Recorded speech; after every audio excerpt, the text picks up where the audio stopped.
Habitar el cargo, una producción de Déficit Cero y ADN. Conduce Sebastián Bowen.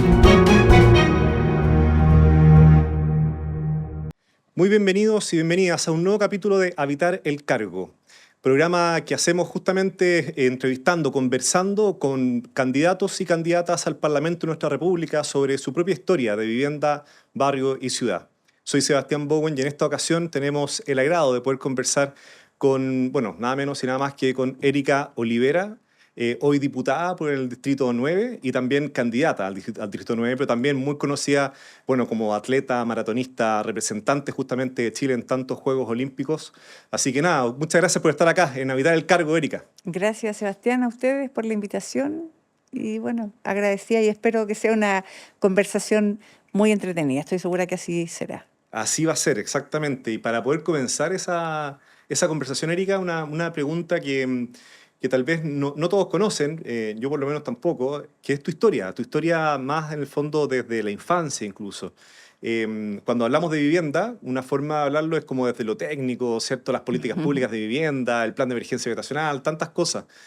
Pero a veces se nos olvida que todos y todas han vivido en algún lugar. Entonces, ¿cuál ha sido tu experiencia de vivienda, de barrio, de ciudad? Por ejemplo, ¿dónde naciste? ¿Dónde creciste? ¿Cómo fue eso? Yo nací en Quinta Normal, en el Hospital San Juan de Dios de Quinta Normal. Mis primeros años los viví en la casa de mi abuela materna, con mi tata, que era como mi abuelo materno del lado de mi mamá, pero era mi tata, porque no era biológicamente el padre de mi mamá. Y viví ahí con ellos en una casa muy grande hasta los 3, 4 años aproximadamente. Y luego de eso nos fuimos a vivir a un campamento. O sea, pasé de vivir en una casa grande con un gran terreno a vivir a un campamento. ¿Dónde el campamento? Campamento El Porvenir, que no tengo claridad de qué comuna, si era Pudahuel, si era Quinta Normal, porque antiguamente las comunas no estaban divididas como ahora, por lo tanto, pero me acuerdo del campamento El Porvenir. Mira. Me acuerdo de la calle José Joaquín Pérez, o sea, hay recuerdos de mi infancia, y recuerdo la calle La Estrella, porque es ahí, por ese lugar en donde vivía mi abuela con mi tata.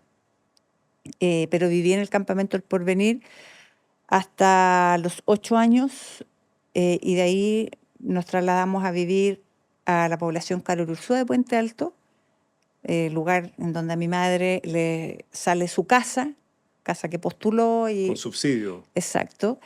Y ella recibe su casa, que de un campamento a una casa sólida había mucha diferencia. El campamento, casa de madera, una mediagua, con suelo de tierra, fonola, mucho frío, muy húmedo, sin baño, o sea, el baño, letrina, Claro, baño, tenía que salir afuera. Exacto, baño común que se compartía con todas las personas que vivíamos ahí en el lugar del campamento donde estábamos nosotros, porque el campamento igual, yo recuerdo que nosotros éramos vecinos de tíos, era como algo familiar, de parte de mamá. Y luego de eso nos trasladamos a la población Carol Ursúa, en donde cambian las condiciones de cierta forma a una casa sólida, en donde muchas familias llegaron a hacer vida ahí, en la población. Por lo tanto, conocí o recuerdo todo el proceso de cuando se pavimentaron las calles, porque las casas se entregaban, pero las calles no eran pavimentadas, entonces hubo todo un proceso ahí. Y ahí viví hasta los 18 años. A los 18 años di votos por muchos lugares, pero finalmente a los 19 me establecí en la comuna de Recoleta y desde esa edad entonces, o sea, 30 años atrás, vivo en la comuna de Recoleta. Y en la comuna de Recoleta llegué a arrendar, y la propiedad en donde vivo hoy día me la compré después de un par de años, gracias a medallas que gané en eventos internacionales. Eso me abrió la posibilidad para invertir en una casa y poder vivir hoy día en la propiedad en la que habito junto a mi familia. El barrio de Recoleta, bueno, es un barrio muy antiguo, en donde vive mucha población de adulto mayor, pero que con los años también ha ido cambiando. He sido siempre un poco crítica o bastante crítica respecto de los entornos en los que uno lo que les toca vivir a las personas muchas veces, porque muchas veces el que te toque vivir en entornos que son complejos en cuanto a la población, a las personas con las que tú te tienes que todos los días sociabilizar, a eso súmale el entorno del barrio, Que puede estar de los deteriorado, espacios, claro. que finalmente muchas veces es lo más pobre que tiene una persona dentro del barrio donde habita. O sea, yo siempre decía, no por ser pobre tú tienes que vivir en un espacio que además sea feo, lleno de basura, en donde el entorno ya es pobre además. Y creo que en ese sentido hoy día todavía seguimos teniendo en algunos lugares no solo la pobreza económica de las personas, sino que la pobreza del entorno. Claro. Y que yo creo que ahí las políticas y los políticos tienen mucha responsabilidad también, tenemos mucha responsabilidad. Pero así crecí, así viví, en distintas condiciones, desde las más precarias hasta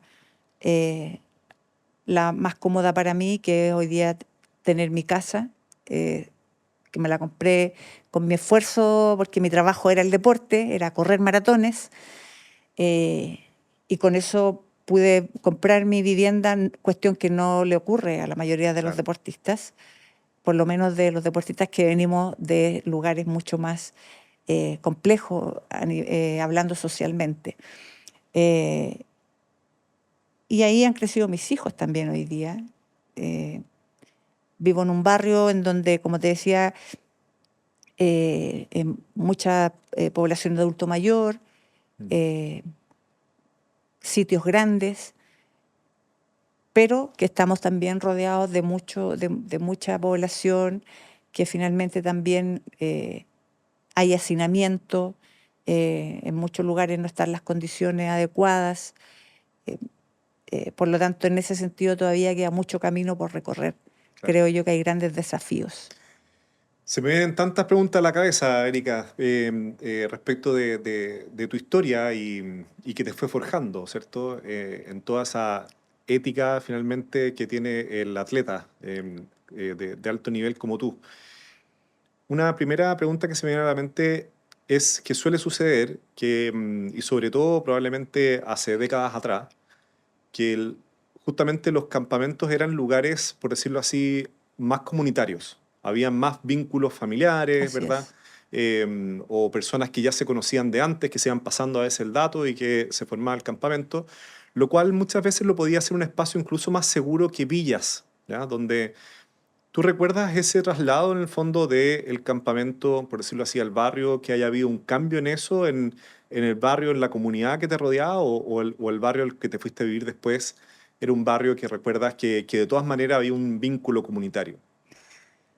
En el campamento, como te digo, nosotros, no solo nosotros nos trasladamos ahí, sino que familia por parte de mi mamá. Entonces teníamos un contacto muy directo Claro. con los tíos. Y la gente que vivía ahí, que finalmente los niños nos transformábamos en los compañeros de escuela. Entonces, muchas más cosas más allá no recuerdo porque igual era chica, o sea, Sí. llegué ahí a los 4 hasta los 8 años. Claro. Recuerdo que me iba caminando al colegio, de la mano con mi hermano mayor, y esos son como los recuerdos que más bonitos tengo del campamento. Pero claro, después trasladarte a la población, yo creo que una de las cuestiones que uno más primero siente de lo lindo de eso es que te trasladas a una casa que es sólida, Hecha y derecha, digamos. Así como- de muros, no de madera, que no te vas a pasar de frío, que no te vas a llover, que no estás en peligro por los incendios, porque yo recuerdo muchos incendios en los campamentos en donde todo era material ligero.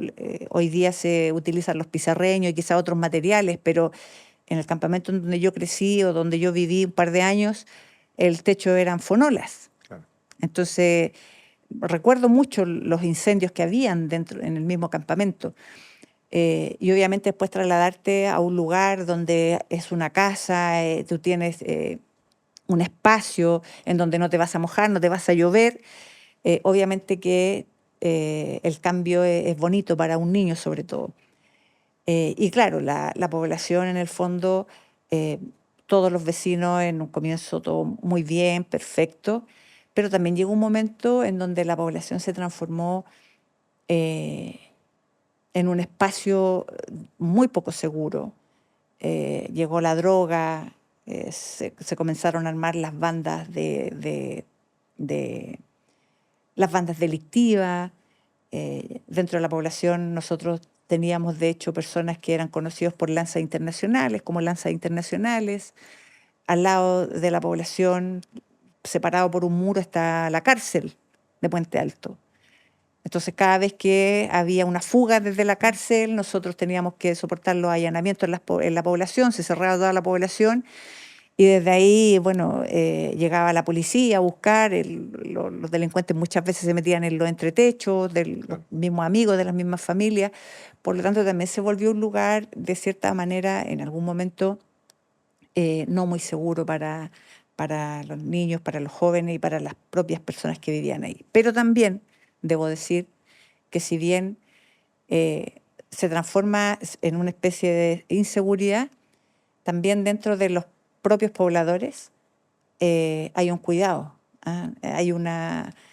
Yo, por ejemplo, hoy día vivo en Recoleta y yo me siento muy segura donde vivo, a pesar de que afuera sabemos que hay delincuencia por todos lados y que en todos los barrios nos podemos encontrar en cualquier momento con un turbazo, con un portonazo, con un intento de robo de vehículo o muchas veces hoy día personas que pierden la vida por ser víctimas del robo de su vehículo.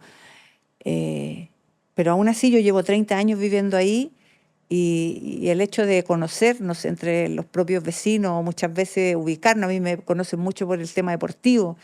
Claro. Por lo tanto, también siento que ahí, de cierta forma, estoy, o yo me siento un poco mejor que estando quizás en otro lugar. Entonces ahí hay una cuestión como bien contradictoria, porque de cierta forma tú ves que hay un poco de riesgo, hay un poco de peligro, mucho o O al poco, menos no lo sensación, sé. ¿cierto? Mucha sensación. Exacto, pero también de cierta forma el hecho de que tú conozcas a la gente que vive ahí o que ellos te conozcan, también te da ese cierto grado de tranquilidad. Erika, y bueno, tú has tenido logros sumamente importantes que han sido resultado de mucho sacrificio y que probablemente te llenaron de orgullo en el momento en que los lograste en tu historia y de emoción, sin duda. Pero quiero mirarlo desde la perspectiva habitacional que estamos conversando. Tú decías, bueno, finalmente tengo mi casa, que la logré conseguir con el sudor de las medallas, decía, ¿cierto? Y vienes de una historia de campamento, de villa, de distintos lugares, de arriendo. El momento en que lograste eso, en que lograste finalmente comprar una casa, tú decías, lograr mi casa propia, el lugar donde me siento hoy día segura, ¿cierto? A pesar de las cosas que pueden pasar en el entorno, un lugar que siento propio, un lugar que estoy tranquila, cómoda. ¿Lo sentiste con esa misma como emoción o ese mismo logro de un sacrificio, de toda una historia, en el fondo? Sí, porque mira, yo te voy a contar algo. Yo como a los 16, 17 años me inscribí en un comité de allegados, De un vivienda. comité de vivienda. Antiguamente se llamaban comités de Sí. allegados. Hoy día los conocemos como comités de vivienda. Y yo abrí mi libreta a los 16 años, 16 o 17 años. Porque además desde chiquitita trabajé en lo que pude. Y recuerdo que en un colegio en Puente Alto, un colegio particular, el sostenedor, el dueño del colegio, me invita a hacer un taller de atletismo para los niños. Yo ya a los 16 comencé a representar a Chile, y me invita a compartir con los niños en una especie de taller de atletismo, o sea, traspasar un poco lo que yo también hacía. Y recuerdo que esa persona me empezó a pagar un sueldo, no recuerdo el monto, pero me pagaba un Claro. sueldo. Y una de las cosas que hice fue abrir mi libreta para la vivienda. Y a los 20 años me salió mi casa. Pero yo a los 20 años ya me estaba yendo bien, tenía mis auspiciadores, ganaba premios en competencias. Por lo tanto, lo que hice fue devolver esa vivienda y, bueno, Claro. me devolvieron lo que yo había ahorrado. Pero desde chica siempre tuve como ese instinto de que yo tenía que tener lo propio, lo mío, salir adelante, superarme. El entorno de la población tampoco era bueno, pero más que eso, el entorno dentro de mi propia casa, la casa de mi madre, que no sé si llamarlo hogar, pero la casa de mi madre, que era un entorno muy violento para mí, me hacía pensar que yo tenía que salir de ahí. Y fueron las experiencias y las vivencias que me tocó desde niña las que me empujaron siempre a tener la conciencia en algún momento en que yo tenía que salir de ese espacio. Y por lo tanto, cuando veía oportunidades de ganar un poco de plata o tener acceso a recursos, yo estando en quinto básico, le ayudaba a la tía del colegio, en la escuela Antillanca de Puente Alto, una escuela chiquitita, hasta sexto básico. La tía Rita, que era la tía que hacía el aseo, que cocinaba, que prácticamente hacía todo dentro de la escuela, yo me quedaba en las tardes a ayudarle a hacer el aseo y me pagaba 500 pesos a final de mes. Entonces siempre tuve como ese instinto de salir adelante. A los 11 años yo gané mi primera carrera comunal y en esa carrera me premiaron con un termo. Y siempre cuento esta historia, y ese termo yo lo utilicé para vender café. Entonces siempre tuve como ese instinto de salir adelante, en el fondo de sobrevivir. ¿Ah? Para mí era sobrevivencia. Entonces, claro, a los 16, 17 años, cuando tengo esta posibilidad de abrirme una libreta en el banco para mi vivienda, lo hice. Y a los 20 recibo mi casa, pero hice entrega de ella, porque a los 20 yo ya tenía mi segundo auto. Entonces, también creo que de cierta forma la vida me premió y Dios también lo hizo. ¿Ah? Después de pasar muchas cosas horribles en mi vida, también tuve esta oportunidad. Por lo tanto, para mí, años después, esa casa donde yo arrendaba a los 20 años, tuve la oportunidad a los 23 años, cuando gané los Juegos Panamericanos de Winnipeg, 1999, gracias a esa medalla yo pude comprar esa casa.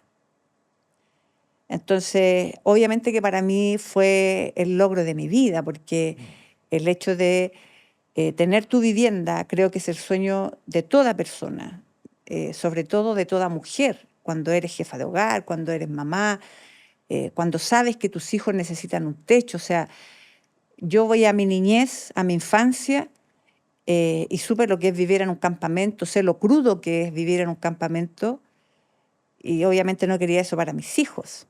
¿Ah? Y una de las cosas que yo no me permito en la vida es retroceder. Siempre busco avanzar. Entonces, obviamente, cuando pude comprar la casa en la que hoy día vivo, fue uno de los grandes logros que he podido tener a nivel personal. Una medalla que se transformó en casa. Así es. Y es interesante porque el deporte en el cual tú te has especializado es un deporte, además del estado físico, ¿cierto? Además de la técnica, es un deporte de mucha resistencia. De alguna manera, el deporte fue para ti como un factor protector, un elemento también de salida, de sobrevivencia, como lo mencionas. Sí, fue mi escape, mi terapia, mi refugio.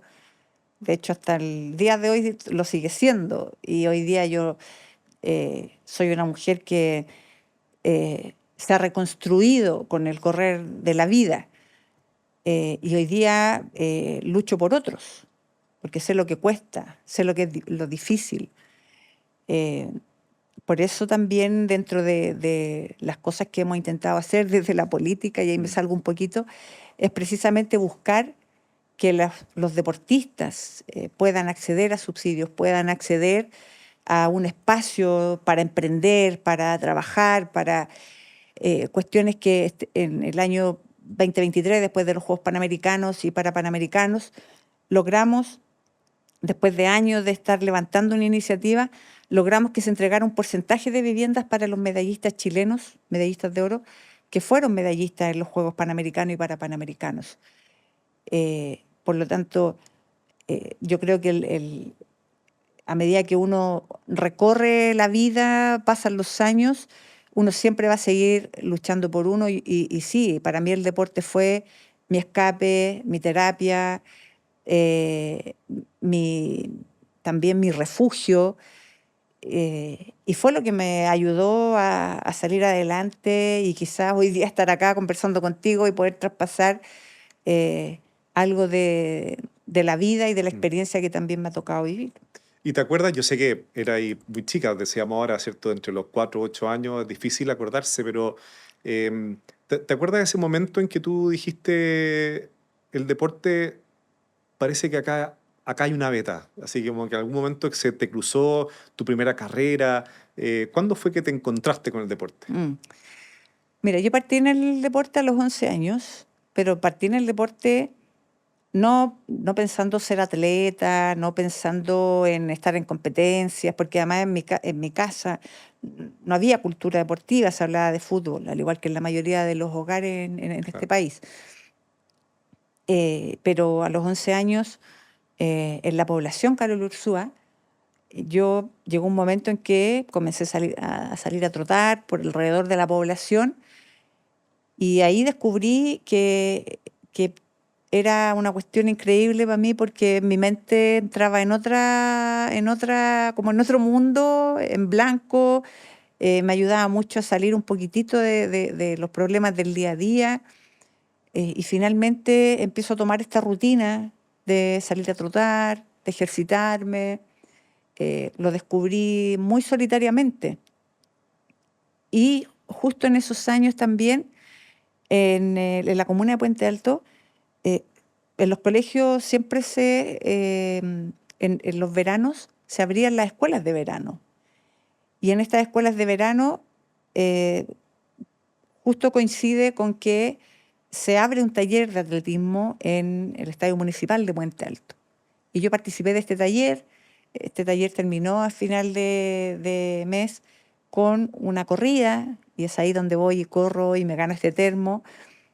Y luego de eso, el profesor que nos hacía el taller nos deja invitados para que durante el año los que quisiéramos ir a estar en sus clases podíamos ir al estadio.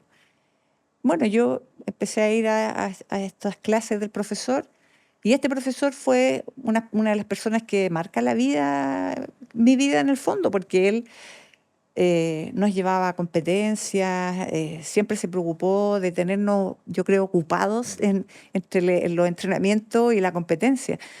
Eh, y eso obviamente para mí fue también un paso, pero hasta ahí todavía no tenía en mi conciencia que esto podía ser algo que podía marcar mi futuro. Claro. ¿Está vivo ese profesor? Yo creo que sí, Rodolfo Hernández se llama él, de Puente Alto. Y a los 13 años conozco a Ricardo Paso, que en paz descanse, que fue la persona que ya me toma como entrenador, no como el profesor Claro. Rodolfo, sino que como entrenador. Y es él quien va marcando un poco esta ruta, o bastante, esta ruta de lo que se puede hacer a través del deporte. Pero hasta ese entonces, imagínate, yo te contaba que a los 16 años yo comienzo a representar a Chile, pero todavía para mí el deporte no era no era como una motivación tan grande de decir quiero entrenar para hacerla mejor, o sea, o todavía no me daba cuenta, no tenía la conciencia de que podía quizás llegar lejos si me lo proponía. Entonces, en ese sentido, yo creo que Ricardo hizo ese trabajo de a poco, de ir en el fondo convenciéndome de lo que yo era capaz también a través de realizar a través del deporte. Y, y no es hasta los 18 años, yo termino mi enseñanza media, terminando los 17, y a los 18 tomo la decisión de dedicarme 100% al deporte, porque además tuve la suerte, a mí no me gusta hablar de suerte, pero creo que mi vida ha tenido un poco de eso, de fortuna, de oportunidad. A los 18 cambia la ley de mayoría de edad, y antiguamente era a los 21, cambia a los 18, entonces yo aproveché la oportunidad del cambio de la legislación y cumplo 18 años y a los 6 días me voy de mi casa, de la casa de mi madre, y me dedico 100% al deporte. Y empieza como una nueva etapa en ese Exacto. momento, una nueva vida. Y Sí. ahí, bueno, desde ahí en adelante vinieron los resultados, vinieron los logros, las medallas, las clasificaciones a eventos internacionales, récords sudamericanos que todavía están vigentes. Entonces hubo también un transitar ahí de convencerte de que eras bueno para algo. Yo hasta que salí de cuarto medio siempre fui una convencida de que no era buena para nada. Porque lamentablemente cuando tú creces en un entorno que es de violencia, de mucha agresión, terminas convenciéndote además que eres bueno para nada. Pero tenía un talento oculto que era el poder correr carreras de larga distancia y me dediqué a eso. Y una vez que tomé la decisión de dedicarme, vinieron los resultados. Y de ahí ya Claro, no otra dejé historia. nunca más el Y qué deporte. importante dentro de lo que menciona, además del temple personal, ¿cierto? La motivación personal, la vocación personal, qué importante también son aquellos, de repente, modelos, referentes que aparecen en la vida de la gente y que logran marcarte Impactar. una pauta, ¿cierto? Llevarte hacia algún cierto lado que te puede sacar de ciclos que pueden ser viciosos, ciclos que pueden no tener salida, y te muestran otro camino. Tenía a la mano la droga todos los días. Sí. Seguramente, claro. Y por lo tanto, qué importante eso lo pienso también para nuestro futuro como país, la importancia de los lazos intergeneracionales, de la vocación de los profesores, de los preparadores físicos, técnicos, entre otras disciplinas que lo que buscan es formar, lo que buscan es guiar y sacar lo mejor de uno finalmente. Pero sin eso, a veces es muy difícil verlo. Así es, yo creo que es importante las personas que te marcan, para bien o para mal.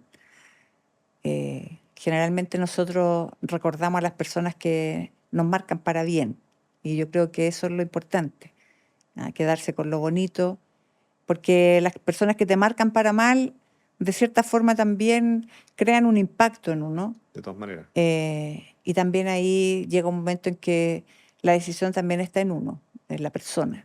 Hoy día un joven me preguntaba y me decía, yo lo he tenido todo en la vida y no sé cómo lo haría si en algún momento tengo un problema. Entonces me preguntaba, ¿cuál es esa mentalidad? ¿Cómo hay que hacerlo? Una buena pregunta. Es una buena pregunta, pero muy difícil de responder también. Entonces yo le decía que yo creo que eso es algo muy personal, porque puedes tener la oportunidad a tu lado. Muchas veces uno tiene las oportunidades al lado y no las ves. Pero también las personas que te rodean, el entorno, las amistades con las que tú quieras rodearte. O sea, uno también en la vida va aprendiendo. Mira, yo tengo muy poquitos amigos, pero son amigos, amigas, reales. Y los demás son personas que pasan por tu vida y que, bueno, y que también hay momentos en que tú tienes que simplemente separar los caminos.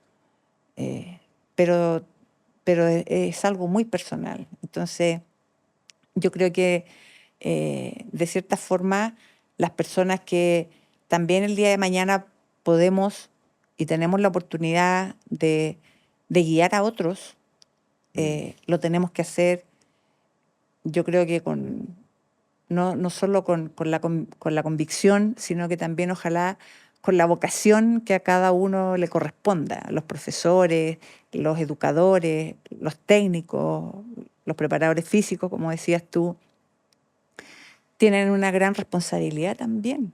Yo soy entrenadora y me dediqué 15 años de mi vida a formar atletas, a formar niños, trabajando con pequeños, pero también trabajando con jóvenes. Y también hay de repente cuento esto, pero eh, me tocó en una comuna trabajar con jóvenes que se dedicaban a delinquir.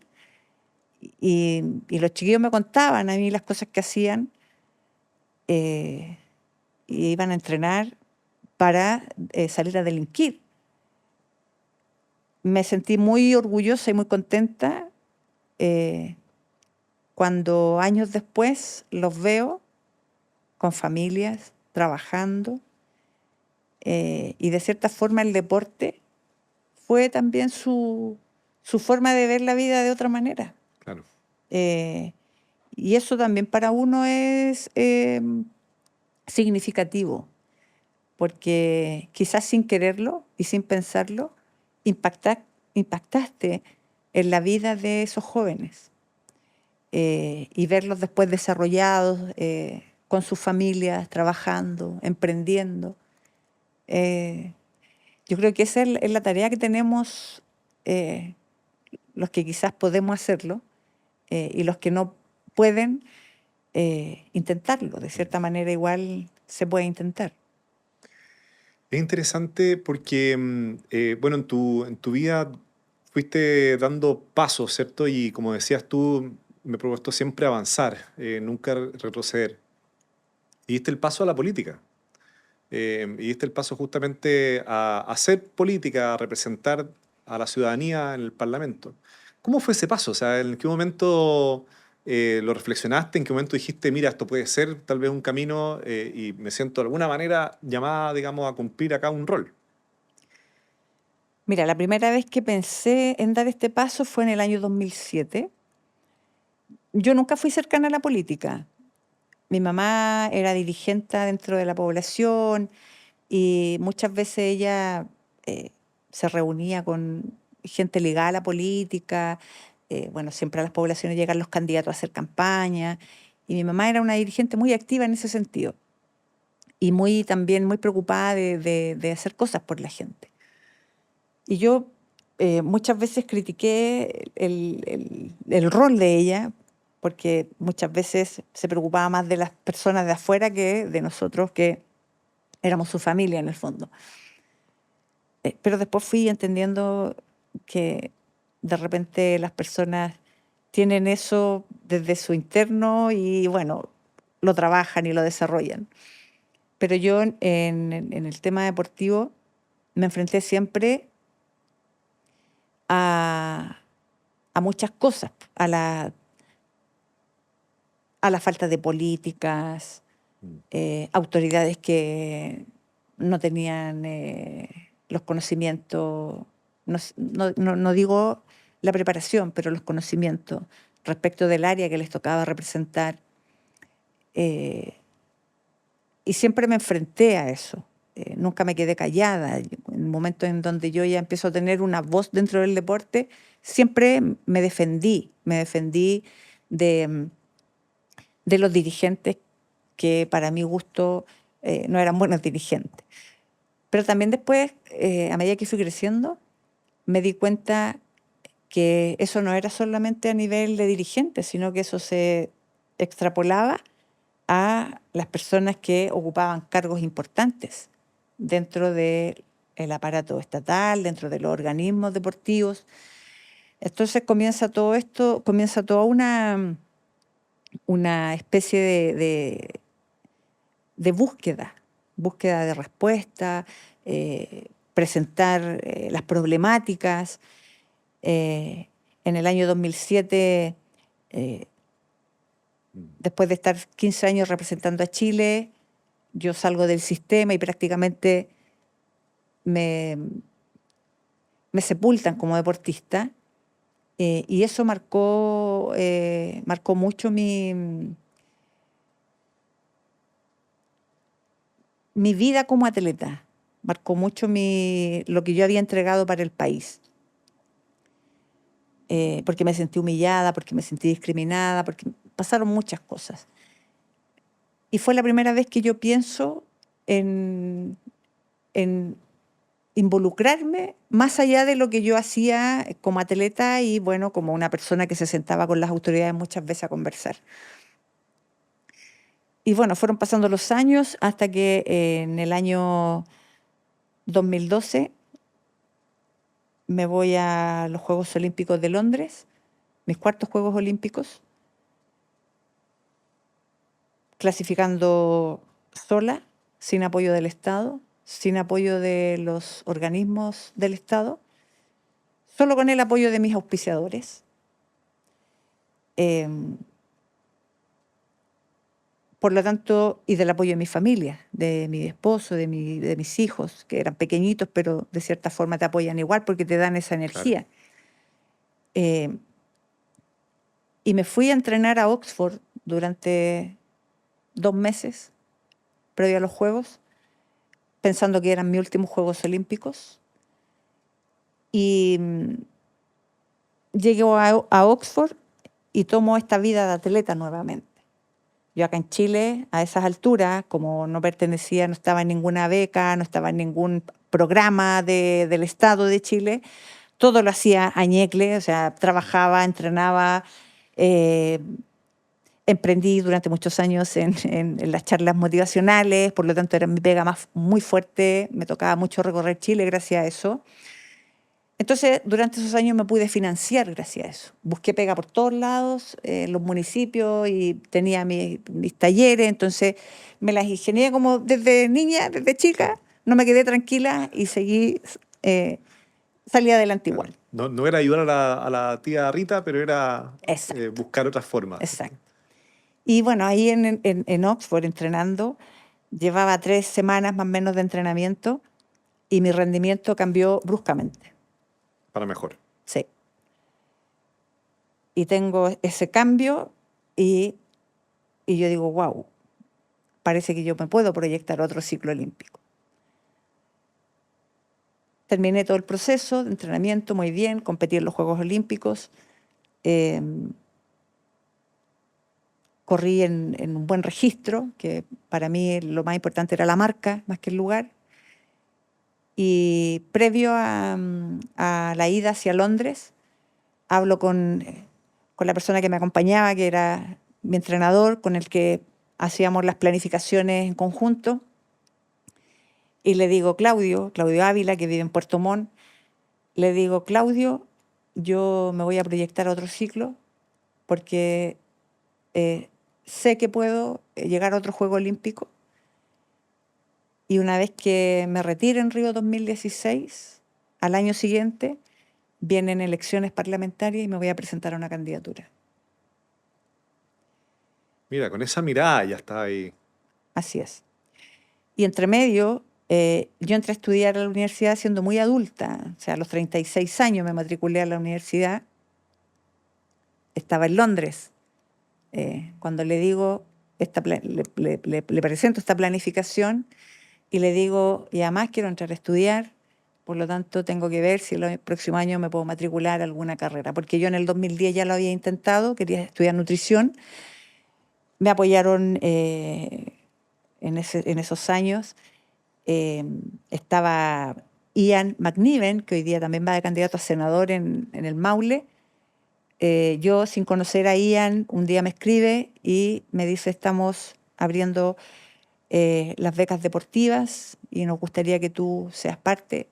Me matriculé para estudiar nutrición y cuando veo en marzo la malla, todo, laboratorio obligatorio a tal hora, coincidía con mi horario de trabajo. Claro.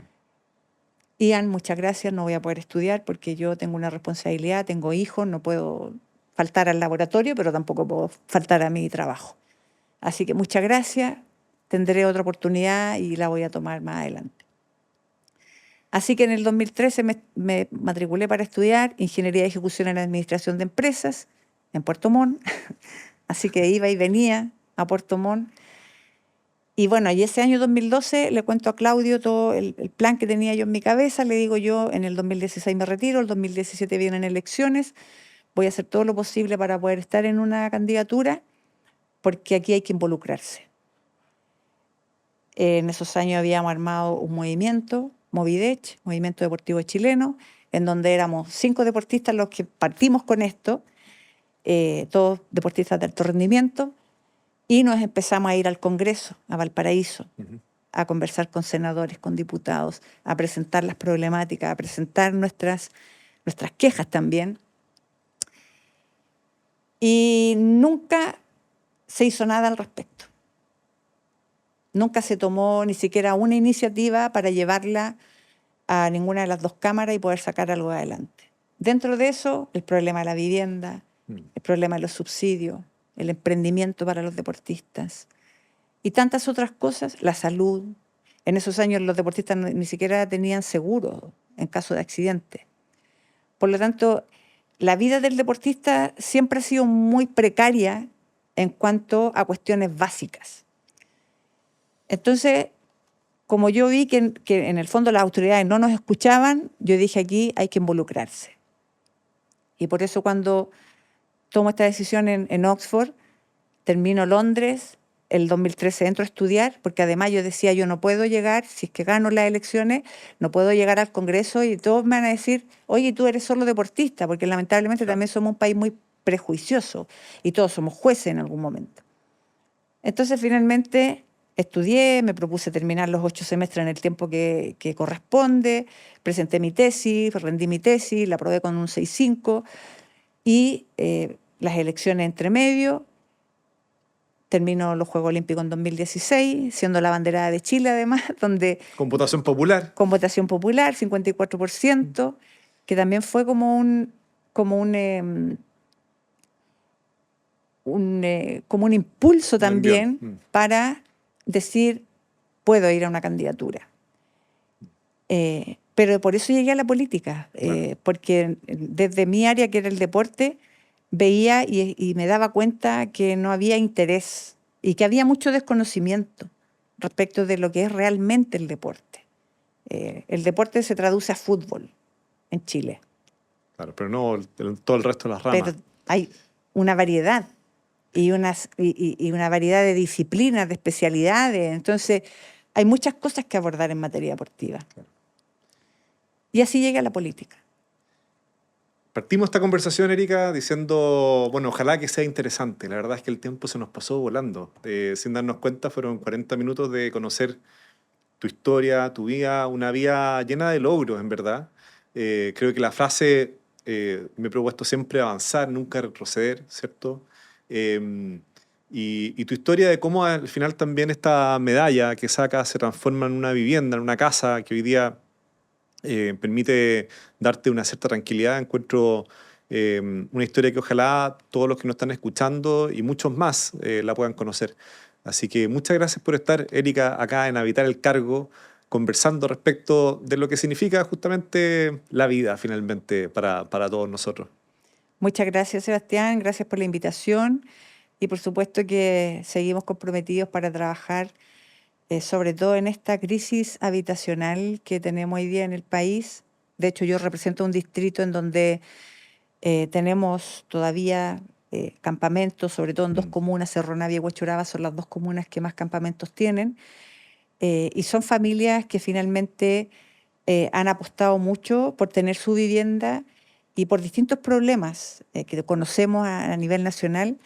Lamentablemente hay familias que llevan 15, 20 años esperando por una vivienda y yo creo que es momento, ojalá, que entendamos que muchas veces las soluciones también están a la mano. Se necesita de las alianzas, se necesita de que las personas que entienden del tema habitacional, tenemos arquitectos en nuestro país que son destacadísimos, que perfectamente nos pueden, hoy día hay mucha tecnología además, a nivel internacional eso se ha demostrado, por lo tanto creo yo que los desafíos están, las oportunidades también están, pero claro, hay que tomarlas y de verdad entregarle esa dignidad de la que tanto se habla y tanto se manosea de repente a todas esas familias chilenas. Bueno, con ese mensaje nos vamos. Se me quedaron 40 preguntas, Erika, así que esperamos volver a conversar. Y muchas gracias por estar aquí en Habitar el Cargo. Y nosotros nos vemos en un próximo capítulo conversando con otro candidato o candidata al Parlamento de la República. Chao. Habitar el Cargo, una producción de Déficit Cero y ADN. Conduce Sebastián Bowen.